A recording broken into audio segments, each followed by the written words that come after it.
तुम्हाला सगळ्यांना समजलं ना? हे राहू देवता,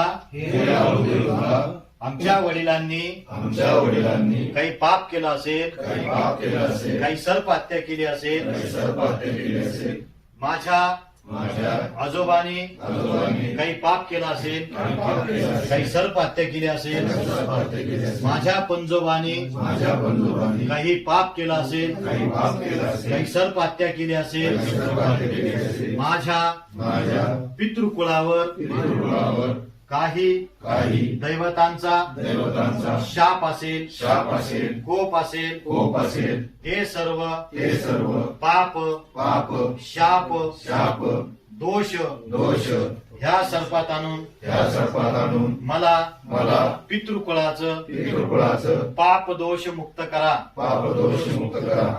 ओम ह्रां ह्रीं ह्रों सः राहावे नमः.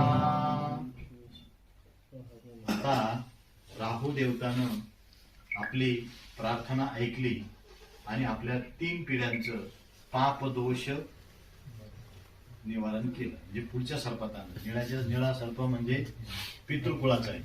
निळा सर्प त्याच्यामध्ये काळे तिळे, कोणी पूर्वजांना काळे तिळ वाचलं डाव्या त्या आपल्या आत्मे या शब्दाचा अर्थ काय?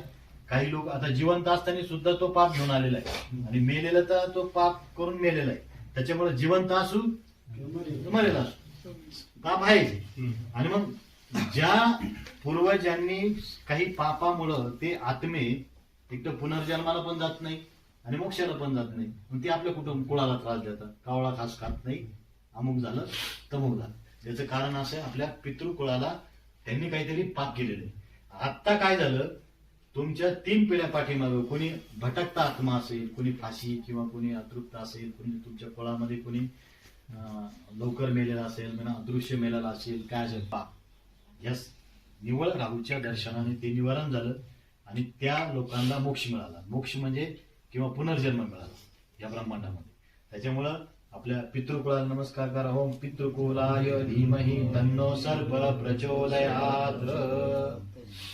हे सर्पकुलात असणारे सर्व पितृ यांना मोक्ष मिळो आणि आमच्या कुटुंबावर तुमचा आशीर्वाद द्या असं म्हणून पितृकुळाला नमस्कार केला. म्हणून राहू देवतानं तुमच्या पितृकुळाचं पाप नाही केलं. आता मातृकुळाकडे या. मातृकुळ म्हणजे आपल्या मामाचं आडनाव. समजलं ना? कारण 2 कुळ जीव एकत्र आल्याशिवाय तुमचा आमचा जन्म नाही. आणि म्हणून दोन्ही कुळाला शरण जाणं आपलं काम आहे. हे केतू देवता, माझ्या आईकडून काही पाप झाला असेल, काही सर्प हत्या झाली असेल,